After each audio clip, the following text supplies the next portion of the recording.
మీరు చనిపోతే శరీరం కదలదు. శరీరాన్ని కదపలేరు, కన్నురెప్పలు మూవ్ చేయలేరు, ఏడవలేరు, అరవలేరు, ఏమీ చేయలేని పరిస్థితి. ఎందుకని? జస్ట్ డెడ్, అప్పుడే చచ్చిపోయారు. అప్పుడు ఏ విధంగా జరుగుతుంది ఫీల్ అవ్వండి. మోసం చేసుకోవద్దు, మిమ్మల్ని మీరు మోసపుచ్చుకోవద్దు. మీరు మోసం చేసుకోవచ్చు, కొంచెం శరీరాన్ని కదపవచ్చు, కానీ కదపకూడదు. దోమ కుట్టింది, ఎక్కడ దోమ కుట్టింది, శరీరం చచ్చిపోయింది, శరీరం కదులుతుందండి దోమ కుడితే, కదలదు. ఇది చాలామంది వినియోగించుకున్న technique, use టెక్నికే. Ramana Maharshi enlightenment ఈ టెక్నిక్ ద్వారానే పొందాడు. ఆయన జీవితంలో అంతవరకు వర్తమాన జీవితంలో ఈ టెక్నిక్ వాడలేదు, కానీ సంభవించింది, అప్పటికప్పుడే సంభవించింది. చాలామంది ఈ సూత్రాన్ని బహుశా తీవ్రంగా, అంటే ఆ రమణ మహర్షి గత జన్మలో తీవ్రంగా ప్రయత్నించి ఉంటాడు, లేకపోతే స్పాంటేనియస్గా అప్పటికప్పుడే క్షణాల్లో జరగదు. పెద్దానికి కార్యకారణ సంబంధం ఉంది. ఇది సంభవించిందంటే ఏదో కాజు ఉంది, పూర్వ కారణం ఉంది. ఒక సంఘటన జరిగింది, ఒక క్యాజువల్గా జరిగిందంటే ఆ యొక్క కాజల్ లింక్ ఉంది. ఒకరోజు సడన్గా రాత్రిపూట రమణ మహర్షి ఫీల్ అయ్యారు, చచ్చిపోయినట్టు. అతని వయసు 14-15 ఏళ్ళు ఉన్నాయి ఆ సమయంలో. ఆయన చనిపోతున్నాను అన్న ఫీలింగ్ వచ్చేసి,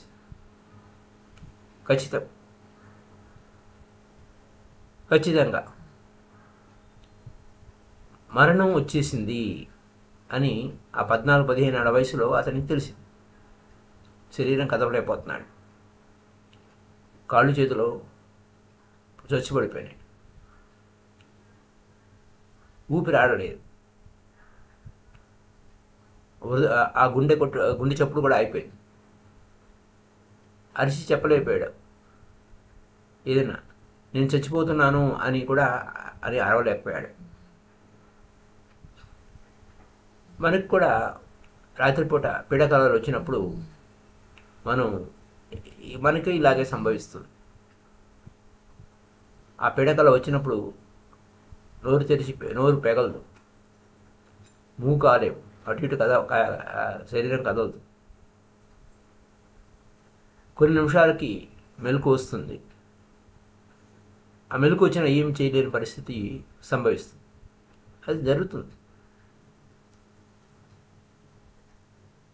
అయితే అతను జరిగినప్పుడు పూర్తిగా కాన్షియస్గా ఉన్నాడు, కానీ మెలకువలో ఉన్నప్పుడు పూర్తిగా కాన్షియస్గా ఉన్నాడు, కానీ శరీరం మీద ఏమీ పెత్తనం లేదు, ఆధిపత్యం లేదు. తను ఉన్నాడు, ఆ వర్తమానంలోనే ఉన్నాడు, కాన్షియస్గా ఉన్నాడు, అలర్ట్గా ఉన్నాడు. అతను తెలిసిపోయింది తను చావబోతున్నాను అని. ఈ జ్ఞానం వలన, ఖచ్చితమైన జ్ఞానం వలన ఇంకా వేరే మార్గమే లేదు. ఏం చేయాలా? మరణం వచ్చింది, తను ఏం చేయలేడు. మరణం వచ్చేసింది దాని సంగతి తెలిసిపోయింది, తను ఏం చేయలేదు. పరిస్థితి వదిలేసాడు, కళ్ళు మూసుకున్నాడు, అలాగే ఉండిపోయాడు. సరే, చచ్చిపోవాలి కదా, చావు వచ్చేసింది కదా, తను ఏం చేయలేని పరిస్థితి, అరవలేడు, ఏమీ అనలేడు, అలాగే ఉండిపోయాడు. Just waiting to die. ఎందుకంటే ఆ మరణం వచ్చింది, there is just to die, చావబోతున్నాను అని తెలిసింది, వెయిట్ చేశాడు. క్రమక్రమంగా బాడీ కట్టిలా బీసిపోయింది, శరీరం చచ్చిపోయింది. అప్పుడు సమస్య వచ్చి పడింది. అక్కడేమో శరీరం ఉంది, శరీరమా చచ్చిపోయింది. తను కూడా అక్కడే ఉన్నాడు. అదే వచ్చిన చిక్కు. బాడీ చనిపోయింది, బీసుకుపోయింది, కదలలేని మెదలలేని పరిస్థితిలో ఉంది, అయిపోయింది. తను తెలిసిపోతుంది తను అక్కడే ఉన్నాడు, తను బతికే ఉన్నాడు, కానీ శరీరం చచ్చిపోయింది. ఆ రమణ మహర్షి పరిస్థితి. తను బతికే ఉన్నాడు కానీ శరీరం అక్కడే ఉంది, చచ్చిపోయి. అయినా శరీరంలో తిరిగి వచ్చాడు తెల్లారిన తర్వాత. అయితే వచ్చిన వాడు అపూర్వం ఉన్న వ్యక్తి కాదు, మరణాన్ని చూసినవాడు, మరణాన్ని తెలుసుకున్నవాడు, సరికొత్త తలంలో ప్రవేశించినవాడు, ఇరుకుతో ప్రవేశించినవాడు. వెంటనే ఇల్లు వదిలిపెట్టి వెళ్ళిపోయాడు రమణ మహర్షి. ఆ యొక్క మరణానుభవం గొప్పగా మార్చేసింది అతన్ని. ఈ సమకాలీన యుగంలో ఆయన కొద్ది మంది ఎర్రటెలలో ఒకనొక గొప్ప వ్యక్తి. ఇది టెక్నిక్. ఇది రమణ మహర్షికి స్పాంటేనియస్గా సంభవించింది. అది అందరికీ సంభవించదు, అది మనకు కూడా సంభవించదు. కానీ ట్రై చేయండి అంటున్నారు ఓషో గారు. ఏమో గర్జనంలో మనం ఏమన్నా చేసి ఉండాం, సంభవించి ఉండొచ్చు. నువ్వు ట్రై చేసి చూడు, వెంటనే సంభవించకపోవచ్చు, కానీ వృధా పోదు. మనం చేసిన శ్రమ, మనం చేసిన ప్రయత్నం వృధా పోదు. అది నీలోనే ఉంటుంది, అది విత్తనంగా ఉంటుంది. ఆ విత్తనం వర్షం పడినప్పుడు అది మళ్ళా మొలకెత్తుతుంది. మొలకెత్తే టైం వచ్చినప్పుడు, ఆ వర్షం పడుతున్నప్పుడు మొలకెత్తుతుంది. ఏదైనా స్పాంటేనియస్గా ఏదైనా జరిగింది అంటే ఇలాంటిదే. ఎప్పుడో విత్తనం విత్తాం, సమయం ఆసన్నమైంది, ఆ విత్తనం పక్వానికి వచ్చింది. కానీ అప్పుడు విత్తినప్పుడు పక్వానికి రాలేదు, అప్పుడు వర్షాలు లేవు. ఇంకో జన్మలో సంభవించవచ్చేమో. కాబట్టి సాధన, ప్రయత్నము విడవకూడదు. ఇప్పుడు నువ్వు మరింత పక్వానికి వచ్చి ఉండొచ్చు, మరింత గొప్ప అనుభవానికి, ఎంతో అనుభవాన్ని గడించి ఉండవచ్చు. ఈ ప్రపంచం మీద ఇసుగు పుట్టి ఉండవచ్చు. ఆ సమయం అన్నమాట, వర్షాలు వచ్చినట్టు అన్నట్టు. సడన్గా ఏమవుతుంది, ఒక సందర్భం వచ్చింది. ఏ విధంగా అయితే విత్తనాలు వర్షం పడినప్పుడు విత్తనాలు ఆల్రెడీ భూమిలో నాటిన విత్తనాలు మొలకలై వస్తాయో ఆ విధంగా మళ్ళీ ఆ సూత్రాన్ని రిపీట్ చేస్తుంటారు మధ్య మధ్యలో. లై డౌన్ యాజ్ డెడ్ అంటే మరణించిన వాడిలా పడిండు. కోపం వచ్చింది, కోపంగా ఉండు, ఆ కోపంలో అలానే ఉండు. ఇంకేం స్పందించడానికి వీల్లేదు. చచ్చిపోయిన వాడు ఏ విధంగా కదలడు, కోపం వచ్చినట్టు కదులుతాడు, కానీ కదలకూడదు, అలానే ఉండాలి.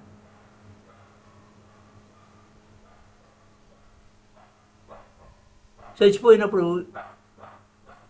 ఏమైనా it will not been happy moment. చచ్చిపోతే హ్యాపీగా ఉంటామా? ఉండవు. ఆనంద క్షణం కాదు, అంత ఆనంద క్షణమేమి కాదు. ఆ ఫీలింగ్ చావు అంటే అందరికి భయం కదా, అందరికి అమ్మో చచ్చిపోయాడే అని దిగులు కదా. ఓకే, భయం వచ్చిందా? అలానే ఉండు. కోపం వచ్చిందా? మనసులో అలానే ఉండు. విసుగు, దిగులు, ఏడుపు, ఏమేమో వస్తున్నాయి, ఎనీథింగ్ ఉంటే అలాగే ఉండు, ఏం కాదు. అయితే ఒక్కొక్కరికి ఒక్కొక్క ఫీలింగ్ రావచ్చు, ఒక్కొక్కడికి ఒక్కొక్క ఫీలింగ్ ఆ మరణం అంటేనే. అయినా కానీ అలానే ఉండు. ఈ సూత్రం ఏం చెప్తుంది? కోపం వచ్చింది, కోపంగానే ఉండు, అలానే ఉండు. స్టేసో అలానే ఉండు. దిగులుగా ఉన్నావా, దిగులుగానే ఉండు. ఏమవుతుందో అనే భయంతోనూ ఆతృతతోనూ ఉన్నావా, అలానే ఉండు. నువ్వు చచ్చిపోయావు, నువ్వేం చేయలేవు. అది అక్కడ విషయం. కోపంగా ఉండి ఊగిపోతావు కదా, ఏడుస్తూ ఉన్న నెత్తి నోరు కొట్టుకుంటావు కదా, అదేం వద్దు. నువ్వు చచ్చిపోయావురా, నువ్వు ఏం చేయలేవు, అలానే ఉండు. మనసులో ఏముంటే ఉన్నది నీలే, శరీరం చచ్చిపోయింది, నువ్వేం చేయలేవు, అలానే ఉండు. ఇది సాధన. ఈ విధంగా ఇలానే ఉండిపోవడం అనేది ఒక అద్భుతం. కొన్ని నిమిషాల పాటు ఉంటావు. అయితే ఆ కొన్ని నిమిషాల పాటు ఉన్న తర్వాత మీలో ఒక మార్పు సంభవిస్తుంది. మనం కదిలామా, మనం సాధారణంగా కదులుతాం. సూత్రం ప్రకారం ఏంటి? ఈ విధంగా ఉంటే, ఎలా ఉన్నామో అలానే ఉంటే నీ ఎమోషన్స్ ఈ మోషన్ అంటే కదులుతుంది, శరీరం కదులుతుంది, బాడీ. ఎమోషన్స్ వచ్చినప్పుడు మైండ్లో ఎమోషన్ వచ్చింది, కోపం వచ్చింది, ఆవేశం వచ్చింది, గుర్తు వచ్చింది అంటే శరీరం కదులుతుంది. అంటే ఎమోషన్ అంటే కదిలిక, శరీరాన్ని కదిలిస్తుంది. కోపం వచ్చినప్పుడు సడన్గా బాడీ కదులుతుంది, దిగులుగా ఉన్నప్పుడు బాడీ కదులుతుంది. ఎందుకంటే ఆ ఎమోషను, ఆ భావావేశము నిన్ను, శరీరాన్ని కదుపుతుంది. నువ్వు చచ్చిపోయావు కదా, అక్కడ ఎమోషన్స్ ఏం చేస్తాయి? ఏమి చేయలేవు, శరీరాన్ని కదపలేవు. ఉంటే ఉన్నాయి, ఎక్కడున్నాను అట్నే ఉన్నాయి. ఎందుకంటే ఫిక్స్ అయిపో, డెడ్, కదలకుండా అలానే ఉండిపో. ఏమైనా రానిలే, ఏ ఎమోషన్స్ అయినా రాని, no moment, stay, no moment, ఏమి కదలకుండా ఉండిపో. ఇది సూత్రం. లేదయ్యా అది చేయలేను అన్నావా, కనురెప్ప ఆర్పకుండా చూడు. కనురెప్పలు ఆర్పకూడదు, కనురెప్పలు ఆర్పకుండా చూడు. ఈ మెదడు ఎవరు వాడారు ఈ పద్ధతి? మెహర్ బాబా. 9th టెక్నిక్లోనే అనేక సబ్ టెక్నిక్స్ ఉన్నాయి. మొత్తం ఉన్నదే దాని సబ్ అంటే ఇంకో దాంట్లోనే అనేక కూర్పు. అలా సంవత్సరాలు ఉన్నాడు ఆయన. సీలింగ్ ఇంకా చూస్తా రూమ్లో, అలాగే పడి ఉన్నాడు ఆ యొక్క నేల మీద. సీలింగ్ ఇంకా చూస్తూ అలానే కళ్ళు ఆర్పకుండా అలా పడి ఉన్నాడు. కనురెప్పలు ఆర్పలే. గంటల కొద్దీ ఆయన కనురెప్ప ఆర్పలేదు. అలాగే ఇక సీలింగ్ ఇంకా చూస్తూ ఉండిపోయాడు, ఏమి చేయలేదు. ఆ కనురెప్పలు ఆర్పలేదు, అలానే కనురెప్పలు అలా తెలిసినట్టే ఉన్నాయి. ఎందుకంటే ఈ కనురెప్పలు అలా పైకి అలానే చూస్తూ ఉంటే మనకి థర్డ్ ఐ దగ్గర ఫిక్స్ అయిపోతుంది, ఆజ్ఞ చక్రం దగ్గర ఫిక్స్ అయిపోతుంది. ఒకసారి ఫిక్స్ అయిందంటే కనురెప్పలు ఆర్పలేని పరిస్థితి. మనం కనురెప్పలు బలవంతంగా అమ్ముయటానికి అవ్వదు, ఫిక్స్ అయిపోయింది. ఏం జరిగింది? మెహర్ బాబా ఈ యొక్క కేవలం కనురెప్పలను అలా తెరిచి ఉంచటం వలన ఆయన ఎన్లైటన్ అయ్యాడు. మీకు ఆశ్చర్యం వస్తుంది, ఇదేమిటి ఇంత చిన్న ఎక్సర్సైజు, కనురెప్పలు ఆర్పకుండా అలా ఉంటే ఎన్లైటన్ అవుతారు ఎవరైనా అని చెప్పి మీకు అనిపిస్తుండొచ్చు. ప్రశ్న వస్తుంది. అతను 3 సంవత్సరాల పాటు అలానే ఉన్నాడయ్యా, సీలింగ్ ఇంకా చూస్తూ ఉన్నాడు. మనం 3 నిమిషాలు కూడా ఉండలేం. 3 సంవత్సరాల సుదీర్ఘ కాలంలో ఉన్నాడు.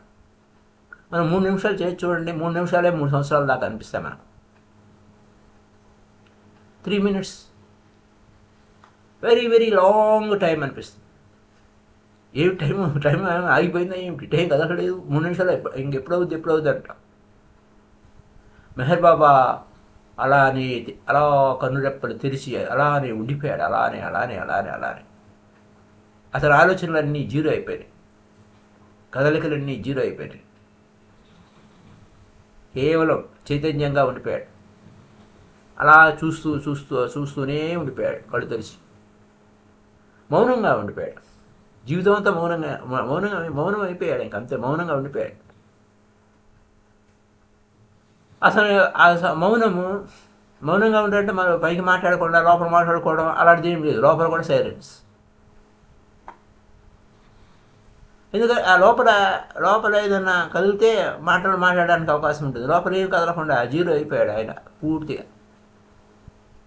ఒకసారి మెహర్ బాబా అమెరికాలో ఉన్నప్పుడు, ఆ అమెరికాలో ఒక గొప్ప వ్యక్తి ఉన్నాడు అన్నమాట. ఎవరి మనసు అయినా సరే, ఎవరు అతని ముందు కూర్చున్నా లేదా అతను ఎవరి ముందన్నా కూర్చున్నా వారి మనసులో ఉన్న మాటలన్నీ రాసి చూపించేసేవాడు. ఇదిరా నీ కథ అని. చాలా అరుదైన మైండ్ రీడర్. అతను కళ్ళు మూసుకుని కూర్చుంటాడు, నీ ముందు కూర్చుంటాడు. కొన్ని నిమిషాల్లోనే నువ్వేమేమి ఆలోచిస్తుంటావు మొత్తం అంతా రాసేస్తాడు. ఏం ఆలోచిస్తున్నావు రాసేస్తాడు. ఇలా 1000 మంది మీద 1000 సార్లు ప్రయోగం చేసిన అతను సక్సెస్ అయిపోయాడు. Always correct. సరే, ఎవరో ఒకరు ఆయన ఈ మెహర్ బాబా గారి దగ్గరికి పట్టుకొచ్చాడు. ఆయన కూర్చున్నాడు. జీవితంలో మొట్టమొదటిసారి ఫెయిల్యూర్, ఓన్లీ ఫెయిల్యూర్, ఒక్కసారి. అప్పుడేమన్నాడు, ఏంటి నేను ఫెయిల్ అయిపోయానే అలా అని చెప్పి మన ఫెయిల్యూర్ అంటామా? లేదు. అతను ప్రయత్నించాడు, కానీ చెమటలు పట్టేసినాయని ఒక సింగిల్ వర్డ్ కూడా ఆయనకి రాలేదు. మెహర్ బాబా గారి దగ్గర నుంచి పెన్ను అలానే ఉండిపోయాడు. ఏమిటి ఇలా ఈ మనిషికి ఆలోచనలు లేకుండా ఆడిపోయినాయి అని ఆశ్చర్యపోయాడు. ఆలోచనలు అసలు జీరో అయిపోయినాయి. పూర్తిగా మనిషి అంతా ఖాళీగా ఉన్నాడు. అసలు నా ముందు ఎవరైనా కూర్చున్నారా లేదా కూడా నాకే తెలియనటువంటి పరిస్థితి ఏర్పడింది. మనిషి ఉన్నాడు, కానీ ఫిజికల్గా ఉన్నాడు.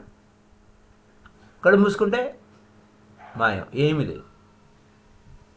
మళ్ళీ కళ్ళు తెరిచి చూసా, మనిషి అక్కడే ఉన్నాడు, కానీ కళ్ళు మూస్తే మాయమైపోయాడు. నేను తప్పిపోయాడేమో అనుకున్నాను, మాయమైపోయాడా కళ్ళు మూసినప్పుడు. కానీ కాన్సన్ట్రేషన్ కష్టమైపోయాడు. నేను కళ్ళు మూస్తుంటే నేను మోసపోతున్నాను అనిపించింది. కళ్ళు తెరిచి చూశాడు, అయినా అని ఉన్నాడు అక్కడే. కళ్ళు మూస్తే ఎవరు లేరేమో అనిపించింది. మళ్ళీ కళ్ళు తెరిచి చూశాను, మళ్ళీ మనిషి అక్కడే ఉన్నాడు. అసలు ఆలోచించట్లేదు అతను. ఏదైనా ఆలోచిస్తే కదా నేను రాయడానికి. మైండ్ రీడింగ్ అంటే ఏంటి? అతను ఆలోచిస్తే నేను రాస్తాను. అసలు కళ్ళు అలా తెరిచి అలా చూస్తూనే ఉన్నాడు, కానీ ఏర్పడలేదు కదా. ఎప్పుడైతే కళ్ళు అలా తెరిచి ఎలా అని ఉండిపోయినాయో ఆలోచనలన్నీ స్టాప్ అయిపోయాయి. మైండ్ కంప్లీట్గా ఆగిపోయింది. ఇంకా మైండ్ రీడింగ్ చేస్తాడు. కనురెప్పలు ఆర్పకుండా అలా అని చూస్తూ ఉండండి. లేదా ఇంకొక సూత్రం, suck something and become the sucking. అంటే ఏదైనా చీకుతూ ఉంటే నోట్లో వెళ్ళిపడి చీకుతున్నాడు అంటారు కదా పిల్లలు, అలా చీకుతూ ఉంటే అలానే ఉండిపోయాడు. కొంచెం modification, anything will do. You are dead, it is enough. ఏం లేదు, ఇంక అంతే, అక్కడ జీరో అయిపోయావు. మళ్ళీ ఏంటి, ఇంకొక సూత్రం మొదలుకి వచ్చింది. కోపంగా ఉన్నావా, కోపంగా ఉండు.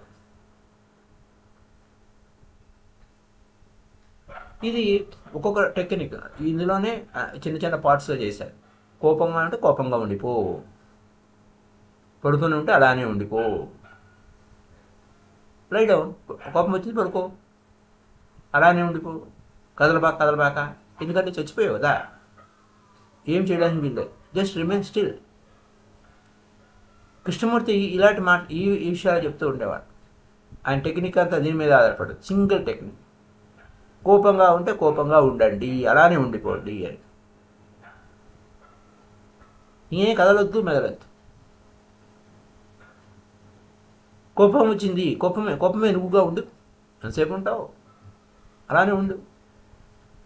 అలా ఏం ఆలోచనలు ఉండడానికి లేదు, ఓన్లీ కోపమే. ఏంటో చూడు, ఏం కదలొద్దు, మెదలొద్దు.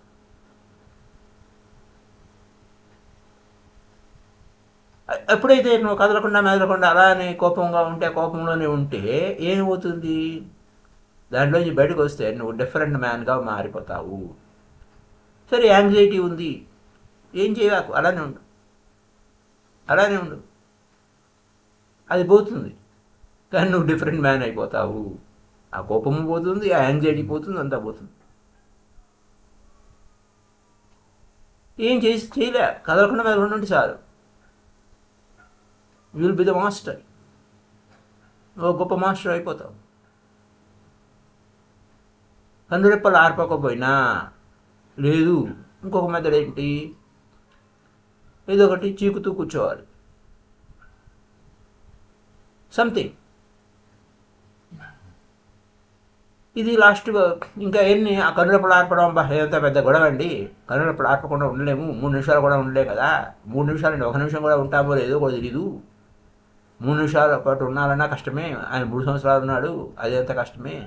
ఇది బొట్టన వేలు నోట్లో పెట్టుకుని చెగితే ఇంకా బాగుంటుంది. చిన్నపిల్లలు అప్పుడు చేస్తాం కదా అలా.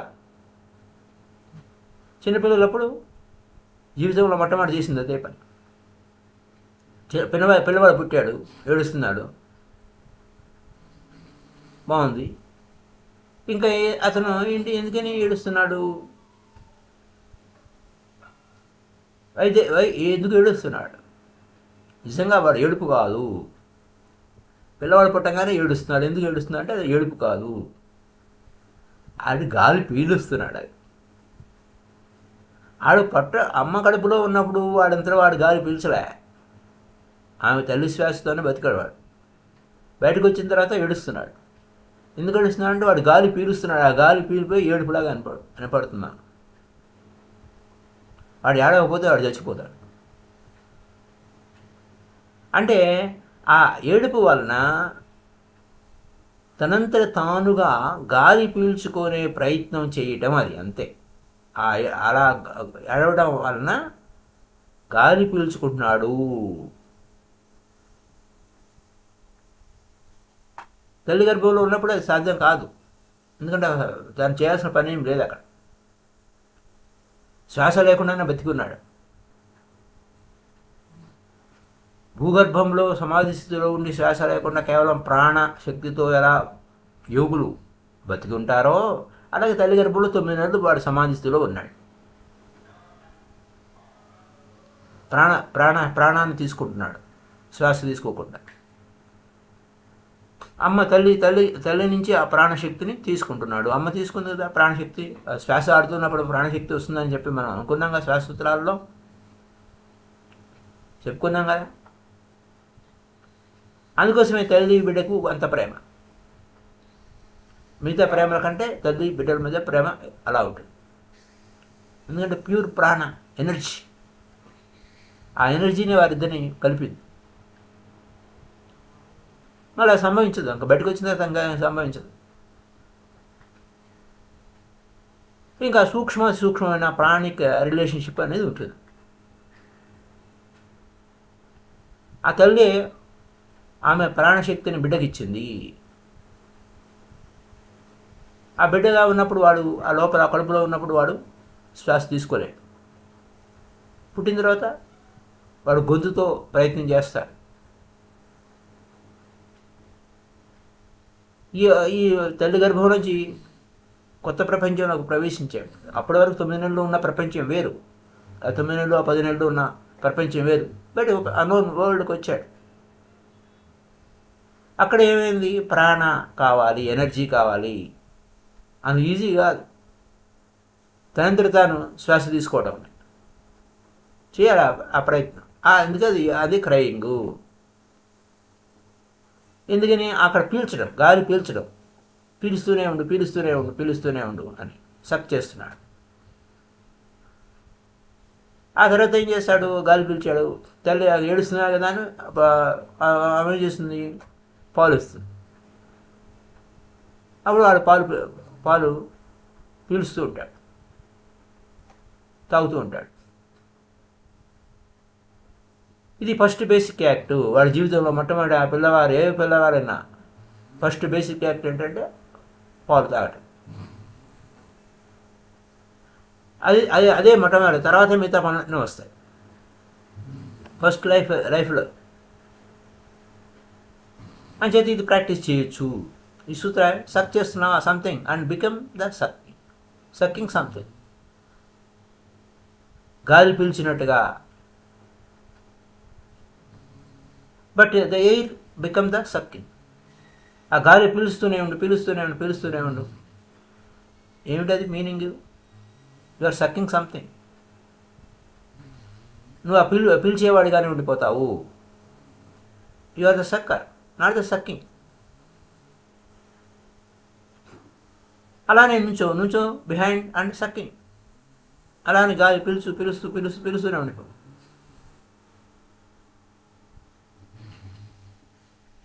అంటే you are standing behind and sucking. సూత్ర ఏం చెప్తుంది? డు నాట్ స్టాండ్ బిహైండ్, దాని వెనక ఉండద్దు. నువ్వే అంటే నేను పిలుస్తున్నాను అనేది ఏమన్నా పడదు. ఆ పిలిచడమే నువ్వు అయిపో. Try anything then will work. ఈ మోడీ ఏమని ఆ చచ్చిపోయిన శవంలా అన్నా ఉండు, కళ్ళు తేరిపారా చూస్తూనే ఉండు, లేకపోతే ఈ సక్కింగ్ అన్నా చెయ్యి, ఏదో ఒకటి చెయ్యి. You are running, become the running. అది కేవలం సక్కింగ్ అంటున్నావా? ఏ పని అయినా చేయంటున్నాను కదా. పరుగు చేస్తే పరుగే నువ్వు అయిపో. పరిగెట్టేవాడు కాదు, పరుగే నువ్వు అయిపో. బికమ్ ద రన్నింగ్, పరిగెట్ ద రన్నర్. నువ్వు ఆ పరిగెట్టేవాడిని మర్చిపో, రన్నింగే రన్నే నువ్వు అయిపో. లోపల ఆ రన్నర్ లేడు, నో రన్నర్ ఇన్సైడ్, రన్నింగే ఉంది. You are the process, a river like process running. ఆ లోపల ఎవడు లేడు, లోపలంతా ఖాళీ, కేవలం ప్రాసెస్సే జరుగుతుంది. సో పీల్చడం బాగుంది,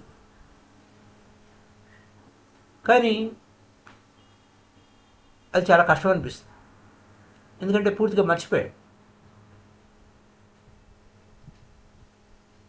కానీ అప్పుడు కంప్లీట్గా we have forgotten it completely, but not really కంప్లీట్గా ఎలా మర్చిపోతాం? దానికి సబ్స్టిట్యూట్ ఎతుకుతూ ఉంటాము. ఆ తల్లి పాలు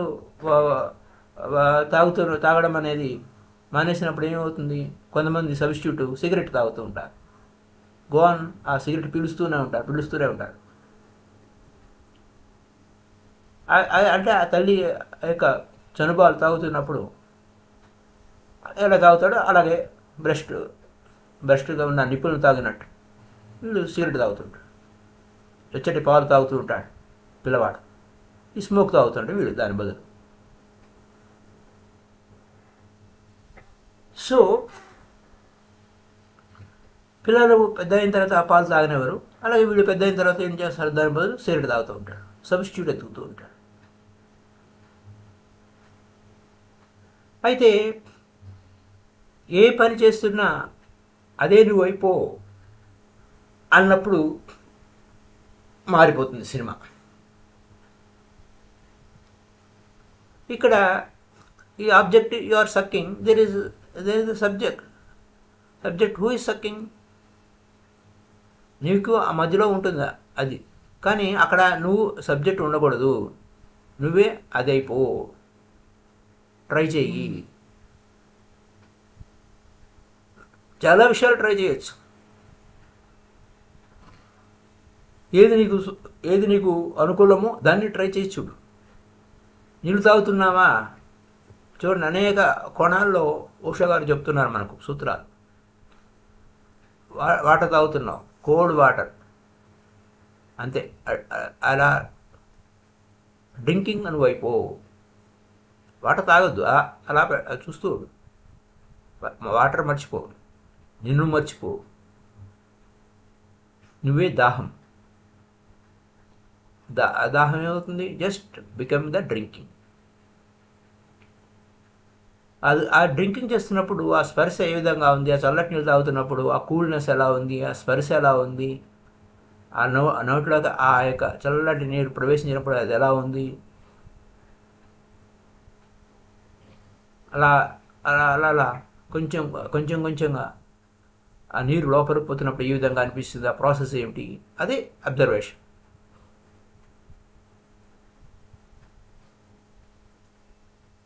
ఎందుకు కాకూడదు? వాట్ విల్ హ్యాపెన్ అంటే ఆ సఖ్యంగా నీరు తాగుతున్నప్పుడు, ఆ పిలుస్తున్నప్పుడు వాట్ విల్ హ్యాపెన్? ఎప్పుడైతే నువ్వు ఆ విధంగా ఆ నీటిని తాగుతున్న నీరే తాగడమే నువ్వైనా, ఆ పాలు తాగుతున్నప్పుడు అలా ఎలా ఉన్నావు, ఇన్నోసెంట్ లైక్గా ఉన్నావో, ఫస్ట్ డే ఏ విధంగా ఉన్నావో, న్యూ బోర్న్ చైల్డ్కి ఎలా ఉన్నావో అలా అయిపోతావు. ఫస్ట్ ప్రాసెస్ అది.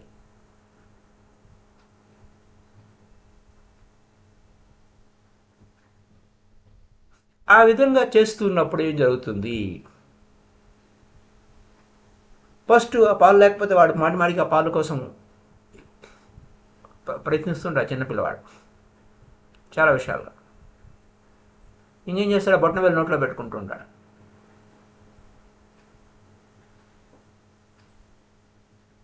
అయితే నువ్వు అయితే తప్ప ఇది సాధ్యం కాదు, ట్రై చేసి చూడండి అని ఓషా గారు చెప్తున్నారు.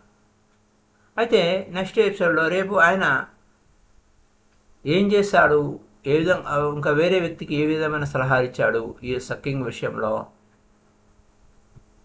ఏం ఏం జరుగుతుంది నాయన, నువ్వు ఎందుకు ఇలా చేస్తున్నావు అనే దాని మీద, ఏంటి అనే దాని మీద రేపటి ఎపిసోడ్లో చెప్పుకుందాం.